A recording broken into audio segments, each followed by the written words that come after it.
Hi guys, welcome back to another video. Today, I'll show you how to change your default apps like your web browser, messaging app, or phone dialer. So open settings, scroll down and look for app management or simply apps on some phones. Then tap default apps. You'll see categories like browser app, phone app, or SMS app. Tap 1, for example, browser, then select your preferred app. Here we have Chrome, Hola, and Short. Let's switch it to Hola.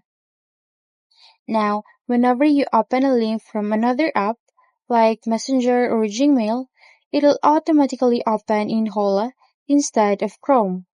This helps keep things consistent and saves time since your favorite apps will always handle the actions you prefer.